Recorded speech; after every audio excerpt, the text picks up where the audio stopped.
Bienvenidos a esta nueva entrega de la Brújula Biológica. Hoy interrumpiremos por un momento nuestra singladura a través del conocimiento de la biología de segundo de bachillerato, para centrarnos en cómo estudiar esta asignatura.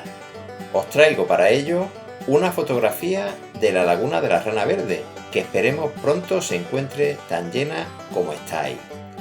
Empezamos. Igual que la laguna se terminará llenando con las aguas que le vayan aportando la lluvia y las escorrentías, nuestra mente también se irá completando con los conocimientos y competencias que vayamos adquiriendo a lo largo del curso.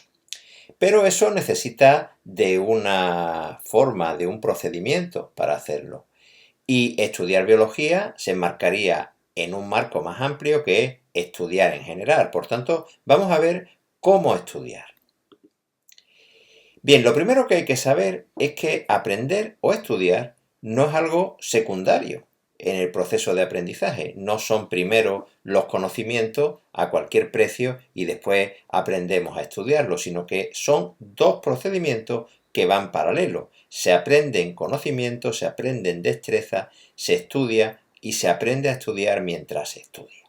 Por tanto, es un complemento imprescindible que cada asignatura debe abordar desde su metodología. No se trata solo de impartir contenidos, sino también de enseñar a estudiar esos contenidos. Por tanto, veremos que será diferente estudiar, por ejemplo, un idioma que estudiar matemáticas, que estudiar biología. Entonces, cada profesor o profesora en su clase debe dar las indicaciones oportunas para estudiar su materia. Podemos empezar por algunos consejos generales. Por ejemplo, para estudiar segundo de bachillerato hace falta tener o elaborar una planificación general del curso. Esto podemos no tenerlo al principio, pero sí que sería bueno ir desarrollándolo a medida que vamos avanzando. Una cuestión que hay que considerar y darle mucho valor es al trabajo que se realiza durante las clases. Las clases son 30 horas semanales, ya eso es un jornal prácticamente. Entonces no podemos desaprovechar ese tiempo tan valioso confiando en que después en nuestra casa o con la ayuda de alguien vamos a sacar la asignatura. Hay que trabajar durante las clases.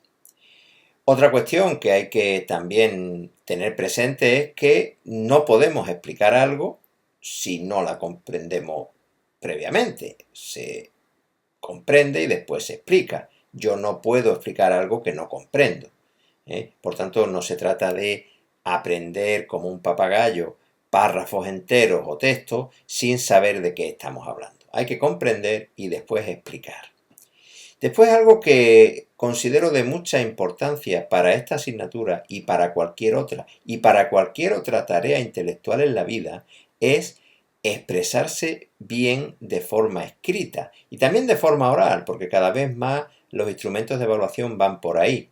Pero la expresión escrita pone de relieve una serie de características de la mente de cada uno que es importante valorar suficientemente. Entonces, saber expresarse bien por escrito es garantía de éxito en cualquier asignatura.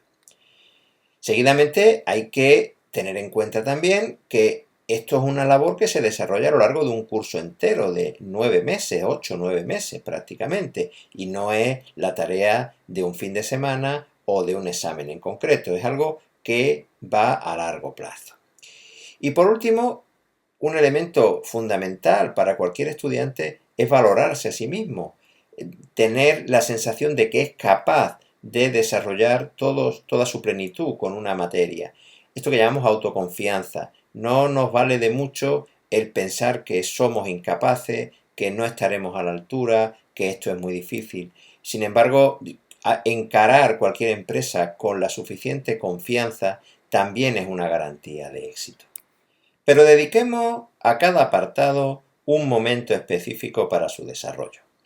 Primero, comenzaremos con la planificación. Como hemos dicho, segundo de bachillerato puede tener 30 horas semanales, en algunos institutos incluso más, hasta 34 horas semanales. Y la biología no es más que una asignatura de 4 horas que está incrustada ahí entre el resto de materias. Tiene que tener su lugar, tiene que tener su peso y tiene que tener su desarrollo propio. Entonces, y también sus recursos propios. Hay que darle un tiempo a la biología entre las demás. O sea, la planificación iría, por supuesto, supeditada al resto de asignaturas.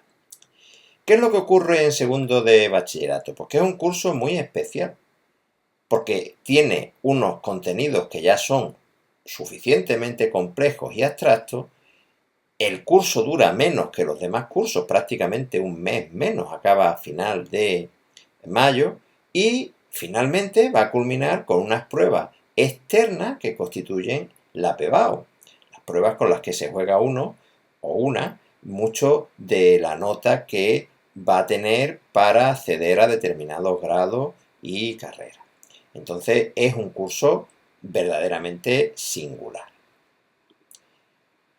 Además, la asignatura de biología, como hemos dicho antes, es también especial, como son las matemáticas y lo es cada una. Entonces tenemos que saber a qué tipo de asignatura me estoy enfrentando cuando pongo la X en la casilla de biología.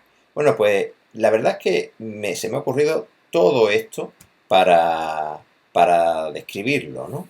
En primer lugar, hay que saber que aprender biología, como aprender cualquier cosa, lleva tiempo y requiere esfuerzo. Lo he puesto en otro color esas dos palabras para que se destaquen bien. Esto no es una cuestión de un día ni de una semana, esto lleva tiempo, hay que tener paciencia y por supuesto requiere esfuerzo. Después, no es un aprendizaje que se adquiera jugando. Hay otras cosas que se prestan más al aspecto lúdico. Esto puede tener en algún momento algo que sea bonito, atractivo, pero os puedo asegurar que hay muchas cosas que a priori no lo son. La estereoisomería de los monosacáridos no tiene nada de belleza cuando uno se enfrenta a ella por primera vez. Después a lo mejor con el uso pues sí, ¿no? Entonces no es algo que se pueda aprender jugando como otras cosas, ¿no? O como cuando éramos más pequeños. Después, el aprendizaje de la biología hay que hacerlo de una forma significativa y funcional, también la pongo en otro color, no sobre el aire, no incorporando conocimientos sin sentido alguno. O sea, un conocimiento o un aprendizaje significativo es aquel que se hace sobre lo que ya sabemos, conectado con los conocimientos que ya tenemos. O sea, no es algo que se empiece a construir de nuevo. Incluso puede ser que tengamos que derrumbar algunas de las cosas que tenemos para construir un conocimiento nuevo, pero se basa en lo anterior. Y después funcionar, tiene que tener un sentido, tiene que servirnos para algo, tiene que estar metido en procedimientos que nosotros estamos descubriendo o que queremos conocer. Entonces, estos dos aspectos, significativo y funcional, son muy importantes en cualquier materia, pero especialmente en biología. ¿De qué se trata aquí? Pues de entender la vida, de entender los procesos vitales, analizar la vida, interpretarla y incorporar poco a poco ese caudal de conocimiento a nuestro acervo intelectual general. Es algo que yo creo que nos interpela sobre nosotros mismos. Esa ventaja sí que la tiene la biología, somos seres vivos nosotros. Y entonces, pues este conocimiento tiene que ver con lo que somos y con lo que queremos ser. Es muy importante este aspecto que destaco aquí, conceptos previos que tenemos que conocer. Pues, hombre, para abordar la biología tenemos que saber qué es una molécula, tenemos que saber qué son los enlaces, tenemos que saber qué es la energía, tenemos que saber qué es una célula. O sea, hay una serie de cosas que no podemos entrar sin más. O sea, ya se empieza desde un nivel. Entonces hay gente que incluso se cambia de optativa a lo largo del bachillerato, se mete en segundo sin haber hecho primero. Cuidado con esto, no es tan sencillo, no digo que no se pueda hacer, pero eso requiere un trabajo mucho mayor todavía. No digamos si el cambio es de modalidad de bachillerato, de una modalidad de humanidades a una modalidad de ciencia. Todo eso está permitido por la legislación, pero conlleva un esfuerzo mayor. Después sí que la asignatura tiene una estructura muy bien definida y son 6 bloques, como ya hemos visto en el primero de nuestros vídeos. Estamos ahora con el primero de ellos, quizás el más extenso. Entonces, bueno, esta estructura en bloques sí que nos ayuda mucho a diferenciar, aunque después haya que hacer una síntesis de todo ello. Tenemos 4 horas semanales de trabajo en clase, lo cual no es poco, es un ritmo de trabajo alto dentro de una materia en un instituto. Se trata de una materia optativa, quiere decir, esta materia se puede escoger o no. Es importante escogerla con la química a la vez, es decir, esas dos opciones deben ir juntas, no de forma obligatoria, pero sí de forma necesaria. Y bueno, pues quiere decir que en la selectividad tampoco la vamos a tener de forma obligatoria, sino que podremos optar por ella a la hora de hacer la prueba de la APVAL. Después tenemos multitud de recursos bibliográficos, hay cantidad de libros de texto y de libros de ayuda que nos pueden ir llevando de la mano, y también muchos recursos en la red. Espero que el canal este que estamos lanzando de la brújula biológica os sirva de verdad como recurso para aprender biología. Y después algo que hay que también pensar. Hay quien piensa que no tiene capacidad para afrontar esta asignatura, que no es suficientemente inteligente. Hay que decir que la inteligencia se desarrolla durante toda la vida, que no se deja de trabajar con ella, que lo único que puede pasar es que si no usamos la cabeza se nos vayan desconectando neuronas. Pero en realidad, durante los años del bachillerato se da un salto de calidad tremendo, importantísimo, determinante en la evolución de una persona. Es decir, que empezamos con 17 años, terminamos con 18, pero en ese año verdaderamente hay un proceso de maduración intelectual, y yo diría que general en el ser humano, que debe haceros confiar que lo que quizá no entendéis en un principio, podréis ir entendiéndolo a lo largo del curso. En este punto de la buena planificación, yo creo que es muy importante hacernos de un calendario que puede ser en principio un horario. No es fácil planificar el estudio, puede parecernos que esto es cuestión de ponerse en un folio una serie de horarios con filas y columnas y ya tenemos hecha la planificación. No, no, no. La planificación es algo serio. Yo creo que se debería comenzar por planificar una semana. Una semana. Descubrir cuáles son nuestras obligaciones, si no lo sabemos, cuáles son nuestros compromisos, cuáles son nuestros ocios, nuestras necesidades, y encajar en nuestra vida esto que es segundo de bachillerato y esta asignatura que se llama biología. Es decir, estos son recién llegados que tenemos que poner ahí dentro de lo que ya somos. Quizá tengamos que renunciar a determinadas cosas o reestructurarlas de alguna manera, pero esto requiere de un estudio, requiere de un análisis previo que no se hace así sin más. Yo creo que hay que empezar por saber qué es lo que tengo de compromisos cada semana y ir metiendo esto de alguna manera y con unos criterios que vamos a ver, ¿no? Quizá lo primero, fijaros, sea ni siquiera planificar una semana, planificar una tarde. ¿Qué hago cuando llego del instituto, termino de comer y tengo por delante la tarde hasta el día siguiente que me levanto de nuevo para afrontar una nueva jornada? En este sentido, creo que lo mejor es empezar no por lo que tengo que preparar para mañana, sino por repasar lo que he hecho hoy. Creo que durante 15 o 20 minutos cada día es muy importante hacer un recordatorio o incluso escribir y apuntar aquello que hemos trabajado en clase. ¿Qué contenidos hemos desarrollado? ¿Qué actividades hemos hecho? ¿Con qué dificultades me he encontrado? ¿Hay tareas pendientes para alguna de ellas? Yo creo que es importante saber esto para destacar ya las dudas que podamos tener y tengamos que plantearle al profesor o la profesora, o incluso empezar la planificación sobre las tareas que hay que realizar. Este tiempo no es un tiempo perdido, Se puede pensar que es algo que le estamos quitando a estudiar, pero esto también es estudiar. Esto refuerza enormemente lo que hemos visto y trabajado por la mañana. Como último apartado de la planificación, veamos ahora cuánto tiempo debemos dedicar al estudio cada día. Bueno, lo primero que debemos saber aquí es que uno comienza a estudiar en la hora de clase. O sea, ya está estudiando cuando está en clase. cuando más debe estudiar realmente.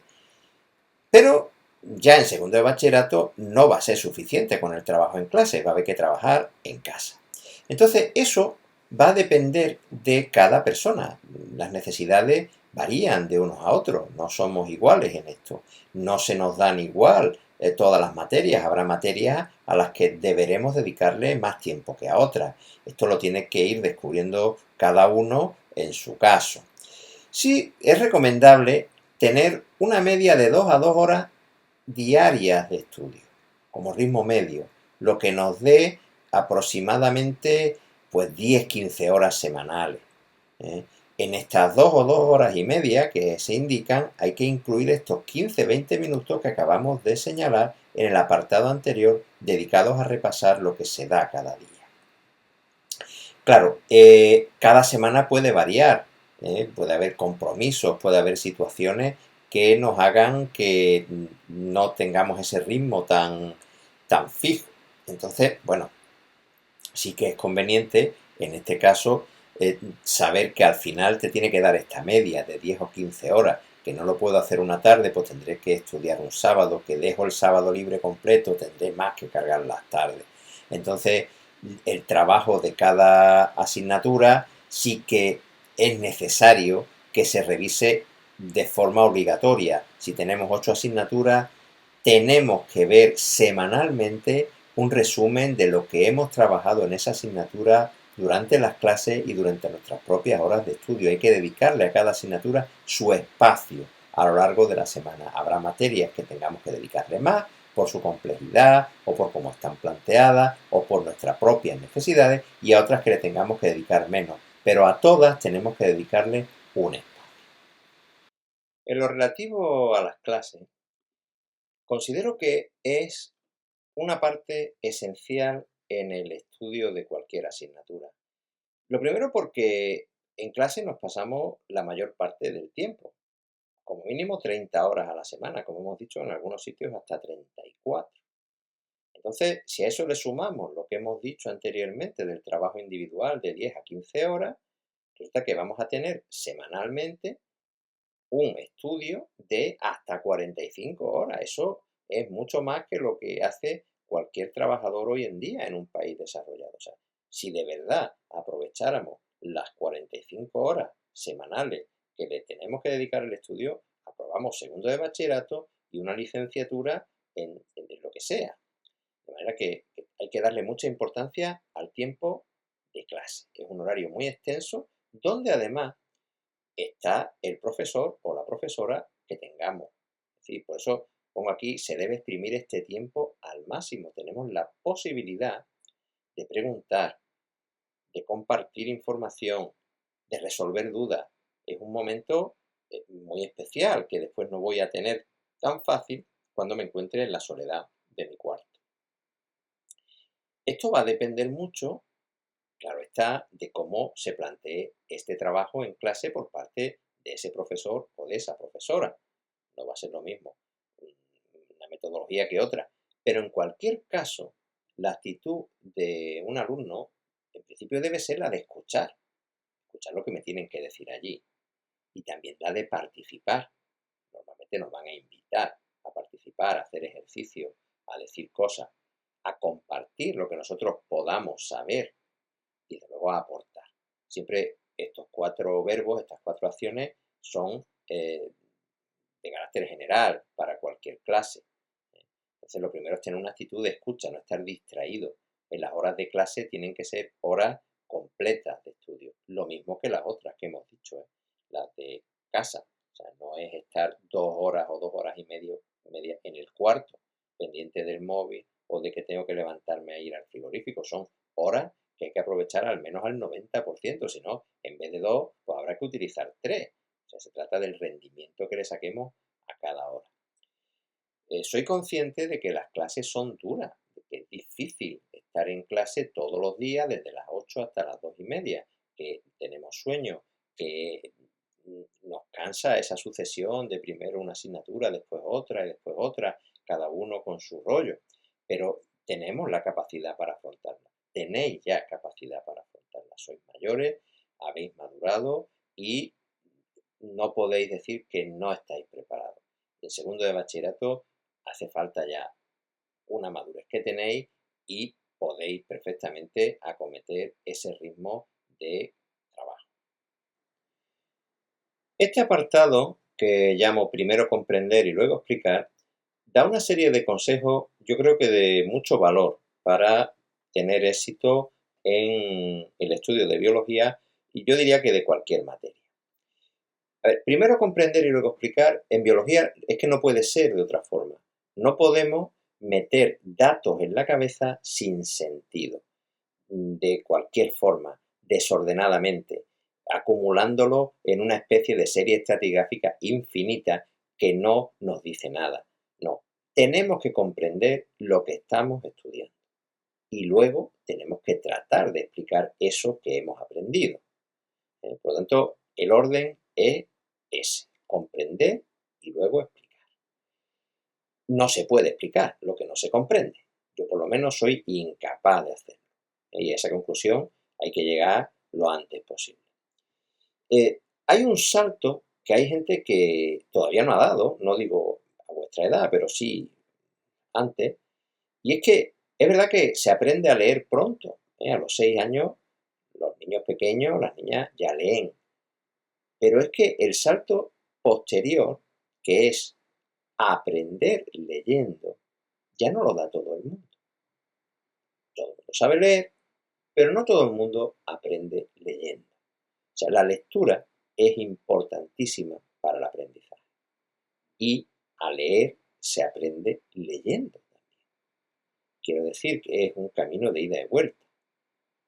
Por tanto, la lectura de los textos de biología es difícil, tiene elementos que hay que comprender para luego explicar, pero tenemos que ejercitarnos en esa lectura y saber descifrar lo que nos dice para poder capitalizar el conocimiento que atesora ese texto. También considero muy importante que cuando vamos metiendo ideas en el cerebro, este proceso se haga de una forma ordenada, estructurada. Se trata de algo parecido a ordenar un cajón de ropa, un armario. Yo puedo meter ropa después de sacarla del cordel y plancharla de cualquier forma, meterla a quitar tiempo pues, de un puñado, ¿no? De forma que eso no tiene ninguna estructura. En el armario está todo metido, está todo quitado de en medio, pero si yo ahora quiero acceder a unos calcetines o a una camisa, voy a tener que zafarme entre las distintas prendas hasta que dé con algo parecido pues, a unos calcetines. Sin embargo, si me tomo la molestia de dedicarle un tiempo a organizar, a estructurar el cajón, el armario, a un lado la ropa interior, arriba las camisas, abajo los zapatos, en este cajón los calcetines, si hago eso, cuando quiera coger algo en concreto, tengo el camino hecho para llegar directamente y sin esfuerzo. Para no tener que estudiar tanto la noche antes del examen y hacer eso de meter los conocimientos de golpe en el armario, tendré que tomarme el trabajo durante las semanas previas de hacer esa estructura e ir organizando las ideas. Las ideas o se meten organizadamente o si las meto se irán enseguida y no quedará ni rastro de ellas después de hacer el examen. Por lo tanto, esto tenerlo muy presente siempre. Hay que estudiar organizadamente. Por supuesto, nunca aprender de memoria. La memoria nos va a hacer falta, claro que sí, es muy importante. Es uno de los aspectos fundamentales con el que trabaja nuestra mente. Pero desde luego no frases enteras, párrafos enteros del libro, de los apuntes, que nada nos dicen y que no tienen ninguna función. Eso no tiene sentido, es un esfuerzo tremendo. Es verdad que de niño es más fácil memorizar y por eso quizás se tiende a la memorización, pero ya con los exámenes que podéis tener de varios temas, es imposible meterse esas cantidades, eso es engullir información a modo de como lo hace este Simpson, ¿no? Que se come las hamburguesas de 3 en 3, ¿no? Eso no tiene sentido. Cuando estudiamos un texto de biología, es muy importante identificar las palabras y los conceptos clave. A esto nos ayudan mucho los libros de texto actuales, están muy bien trabajados en ese sentido, de forma que están subrayadas, están en negrita, están iluminadas estas ideas fundamentales. ¿Qué tenemos que hacer con ellas? Pues estructurarla, relacionarla, hacer un esquema, hacer un mapa de ideas, hacer un resumen, de manera que cuando yo trate de memorizar eso, lo meta en su cajón y distinguirla de las ideas secundarias de la información accesoria, que después me va a hacer falta, claro que sí, para ya darle unos detalles de estilo a lo que vaya a elaborar, ya sea un trabajo, una presentación o un examen. Por último, o por penúltimo, tenemos esta cuestión, que no es tampoco menor, desarrollar la expresión escrita. Si sois capaces de escribir bien los textos, de expresaros por escrito con claridad, con madurez, vais a tener éxito en cualquier asignatura que os propongáis hacer. Es decir, esto es una tarea que os va a servir para cualquier cosa y a la que hay que dedicarle también tiempo. Yo tuve la gran suerte de tener un maestro que todos los días me mandaba una redacción sobre cualquier cosa. Tu casa, la calle donde vives, tu familia, el perro, los caballos. Era todos los días un tema distinto, de manera que había que hacer una composición. Da igual de lo que sea. A escribir se aprende escribiendo. Pero si no habéis tenido esa oportunidad de hacerlo mucho, la primera cosa que debéis tener presente es que no se puede escribir sin más. Empezar a escribir sobre los monosacáridos sin sentido, sin tener un guión que os dirija hacia dónde tenéis que poner vuestras ideas. Lo primero es planificar lo que se va a escribir, hacer un boceto, destacar las ideas que vais a desarrollar, en qué orden las vais a desarrollar, qué conclusión vais a sacar al final, cómo lo vais a introducir, qué se deduce de eso que habéis escrito. Después, claro, hay que hacer una revisión final.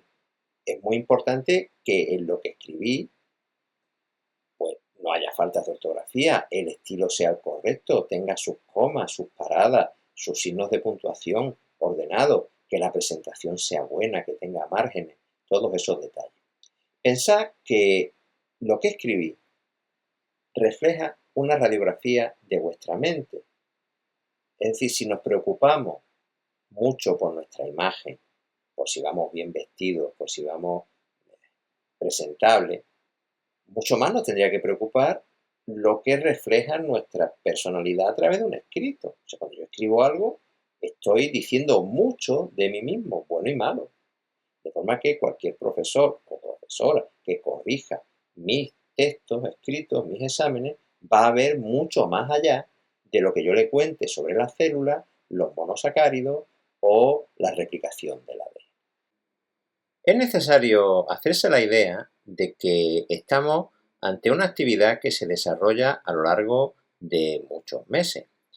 Sin embargo, el segundo de bachillerato, precisamente el curso que es más difícil y tiene más contenidos que estudiar, dura un mes menos que el resto. Esto hay que tenerlo en cuenta a la hora de planificarse, porque a finales de mayo ya habremos terminado y se estará planteando hacer la PEBAU. Por lo tanto, son 8 meses que deben ser pues eficaces, deben tratarse de una forma metódica y en los que hay que estar siempre prevenidos para hacer todas las tareas que se nos van a ir acumulando. La asistencia a clase, como ya hemos dicho, y su aprovechamiento es fundamental en esto. Es cierto que habrá que dedicarle un tiempo a preparar exámenes y probablemente tengáis muchos exámenes en segundo de bachillerato. Pero este tiempo será menor si lo vamos trabajando semanalmente y si vamos haciendo las tareas que nos van adjudicando a través de las situaciones de aprendizaje que tienen que implementar en clase. Si se comprenden los conceptos, siempre habrá que memorizar menos, lo que hemos dicho en el apartado anterior. hay que ver que cada persona es distinta y que el ritmo de aprendizaje de cada uno es variable. Lo mismo que es variable la forma de estudiar cada asignatura y que a unas personas les va a costar una materia más que otra también. Pueden surgir imprevistos, qué duda cabe. A lo largo de 8 meses pues puede haber muchos momentos donde no cumplamos con esta planificación que estamos tratando de implementar. Pero hay que buscar, cuando eso no se cumple, mecanismos de compensación. O sea, si se me presenta una semana donde no he podido trabajar mucho porque he tenido problemas, a la siguiente semana tendré que recuperar ese tiempo. Lo mismo que cuando se falta clase. O sea, no basta con justificar esa ausencia y así no tener problemas con la jefatura de estudio. Es verdad, justificamos la falta, hemos faltado por algo que está justificado, pero esa clase la he perdido y de alguna forma la tengo que recuperar. Hay que prever que se nos van a producir aglomeraciones en el trabajo, momentos previos a las evaluaciones donde de cualquier manera que lo hagamos vamos a tener agobio. Entonces, esto hay que preverlo y hay que diseñar diferentes estrategias en función de lo que nos pidan, ya sean presentaciones orales, trabajos, exámenes, pruebas objetivas, del tipo que sea. No es lo mismo un examen tipo test que un examen de preguntas cortas, que un examen de desarrollo. Habrá que diseñar la estrategia para cada caso. ¿Estudiar con compañeros o compañeras? Pues no está mal. Yo creo que en una fase previa, siempre, en la fase semanal esta que estamos diciendo, preferiblemente no más de 2 personas, porque más de 2 personas se tiende a hablar de otras cosas.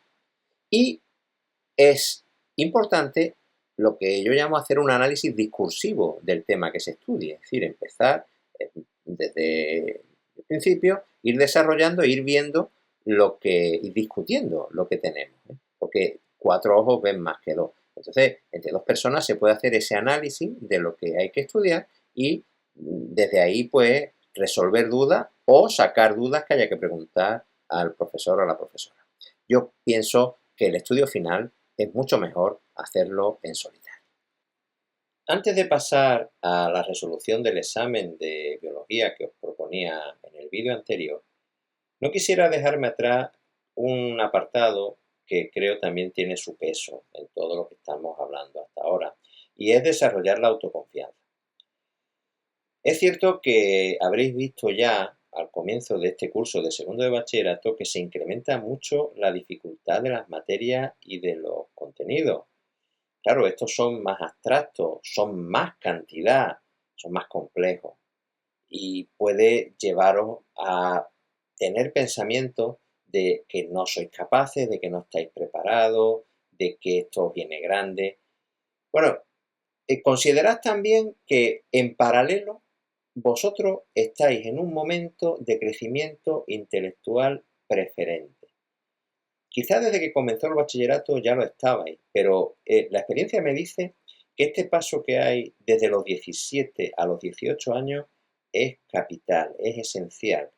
Se comienza siendo todavía casi un alumno de eso y se termina siendo un alumno que va a entrar en la universidad. Entonces, sed conscientes de que vuestra mente está madurando, vuestra mente está adquiriendo esa capacidad de ver la luz del aprendizaje. Entonces, no os desaniméis, daros tiempo, no seáis crueles con vosotros mismos, sed confiados en que vais a conseguirlo. Esta capacidad de aprendizaje, además, se va a ir agrandando mientras vayáis aprendiendo. Es decir, el cerebro humano no es como una biblioteca donde tú vas metiendo libros y cuando ya se acaba el espacio no caben más libros.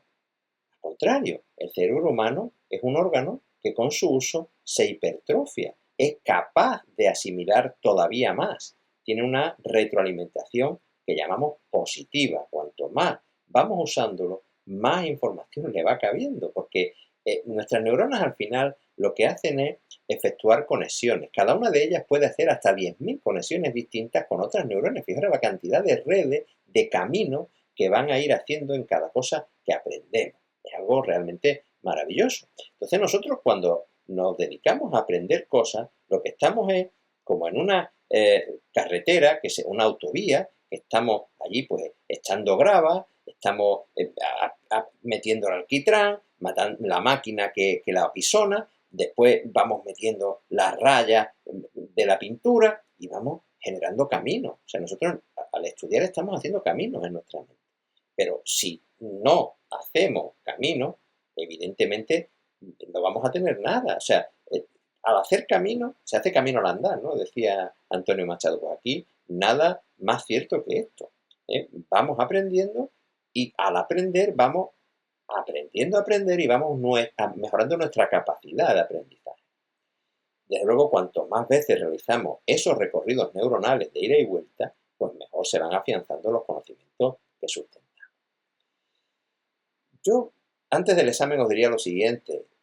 Eres capaz de aprender muchas cosas, muchas, más de lo que te crees.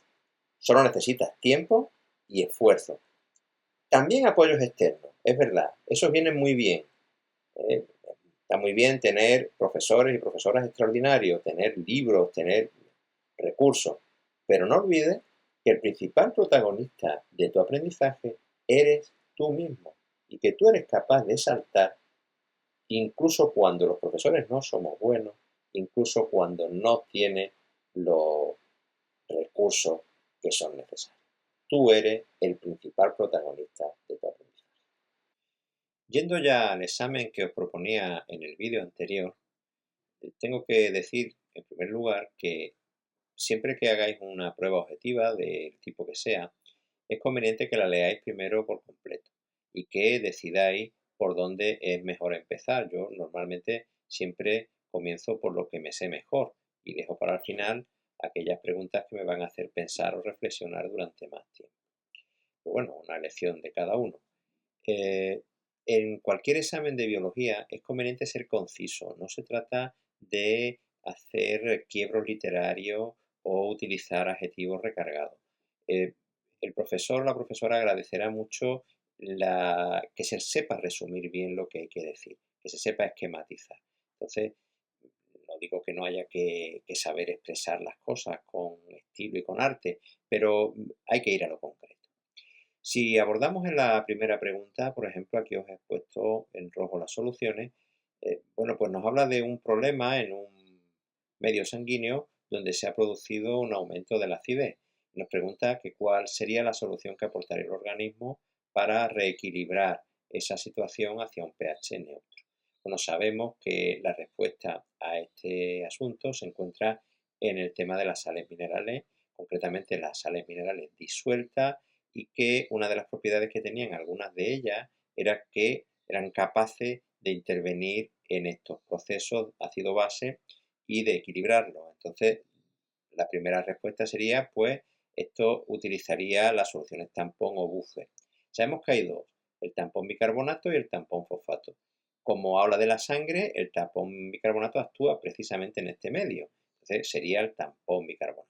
Y habría que poner la reacción de ese tampón, que se circunscribe a esta parte que tenemos aquí en la derecha, ¿no? Aquí tenemos el carbonato y aquí tenemos el bicarbonato. El bicarbonato es capaz de captar los protones y pasarse a bicarbonato. Esto es un equilibrio químico que puede desviarse a la derecha o a la izquierda.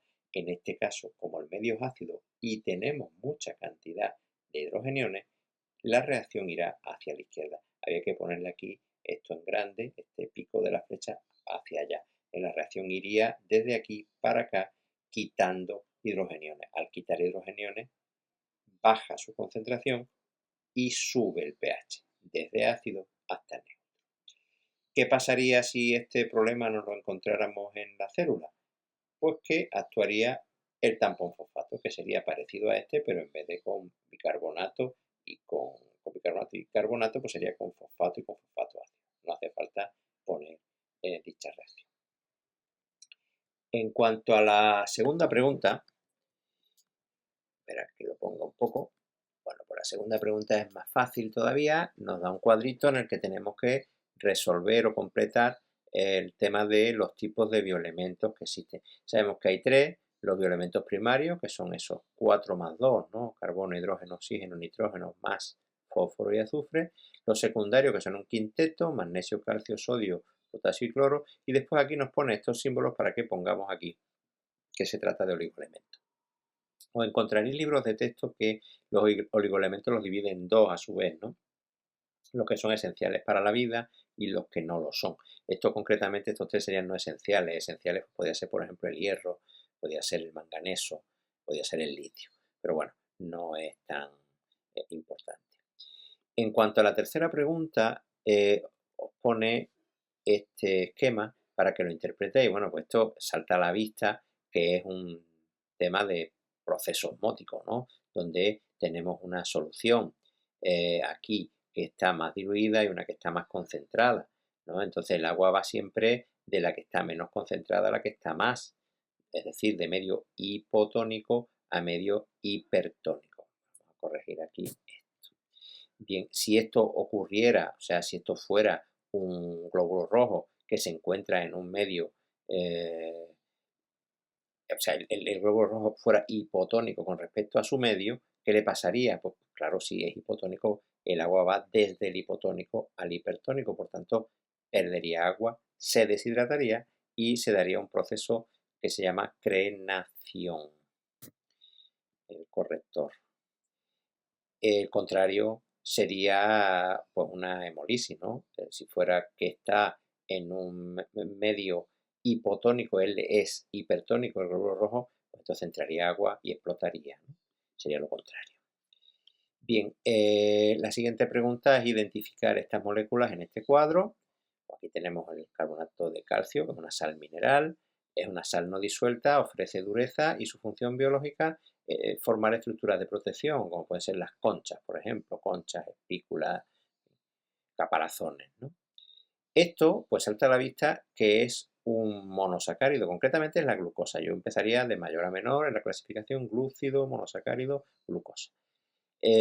Bueno, pues sabemos por las características de los monosacáridos: es dulce, es cristalizable, tiene poder reductor, tiene isomería, y su función biológica pues sabemos que es energética, es el combustible energético para las células.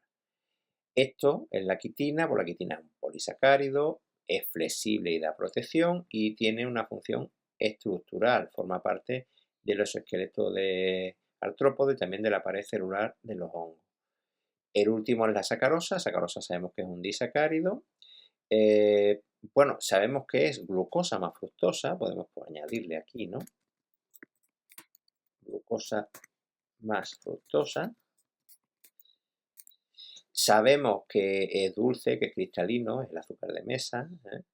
No tiene poder reductor porque tiene un enlace O-glucosídico de tipo dicarbonílico. Esto es un detalle de calidad, por ejemplo, ¿no? O sea, esto igual no había que ponerlo obligatoriamente, pero si sabéis esto, que es importante, bueno, pues estáis ofreciendo un conocimiento extra, ¿no? Un plus que, desde luego, quien lo corrige lo va a saber valorar.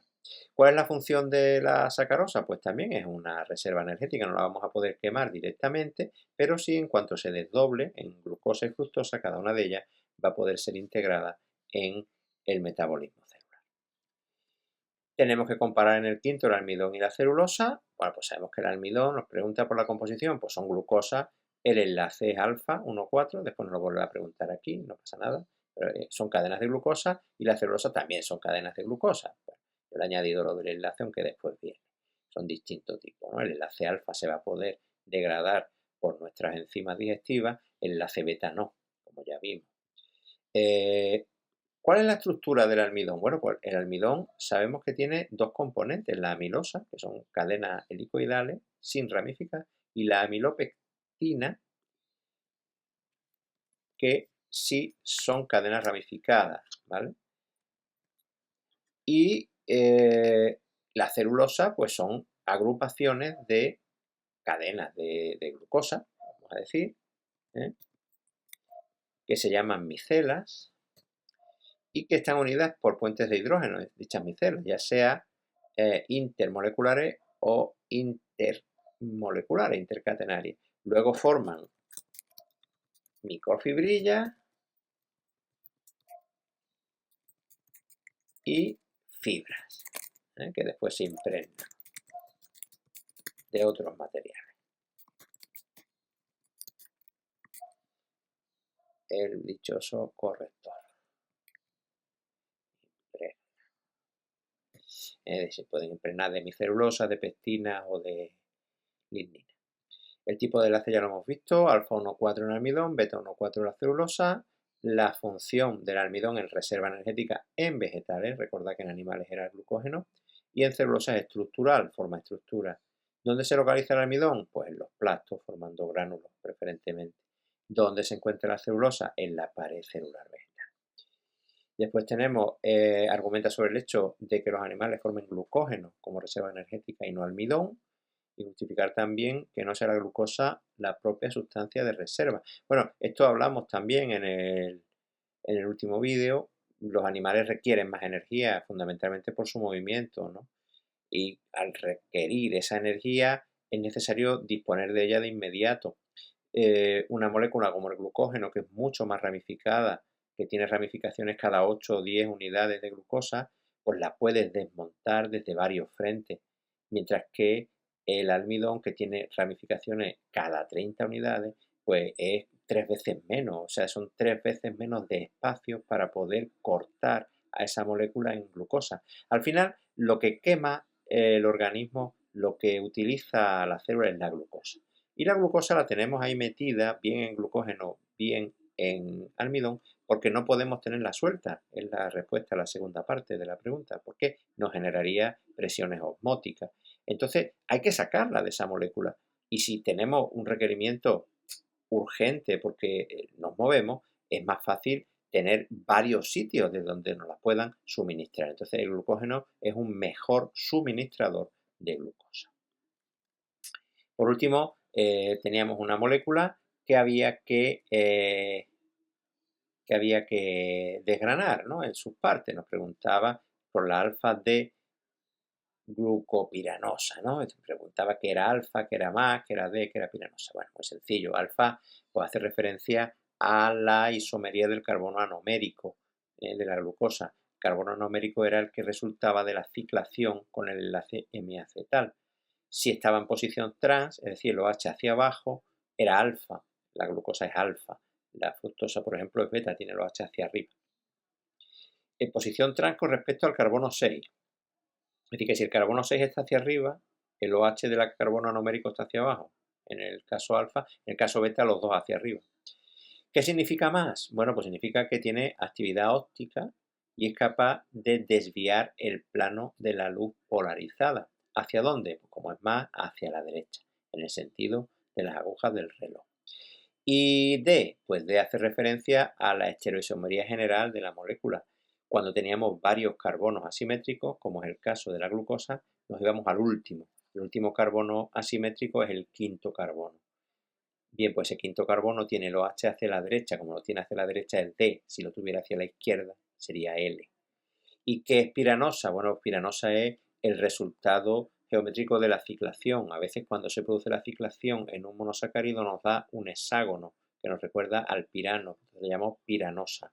Cuando la ciclación se produce con ella un pentágono, pues entonces hablamos de un furano. La glucosa nos da un hexágono, entonces piranosa. Espero que esto os haya resuelto un poquito las dudas del examen. De todas formas, la resolución de los exámenes no deja de ser algo personal, y cada uno pues, lo puede responder de una forma diferente, siempre que responda lo que tiene que responder, claro.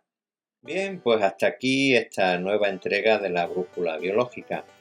Sé que ha salido un poquito largo, pero pienso que es muy conveniente detenernos un momento a ver cómo es nuestra forma de estudiar, cómo trabajamos este aspecto tan importante en el aprendizaje. Espero que os haya gustado, espero sobre todo que os sirva y os recuerdo como siempre que os podéis suscribir a este canal para que os llegue puntualmente dándole a la campanita cada una de las entregas que van saliendo, que igualmente podéis darle al like para que se vaya posicionando mejor y llegue a más gente y ante todo y sobre todo que nunca olvidéis de ser felices. Hasta la próxima.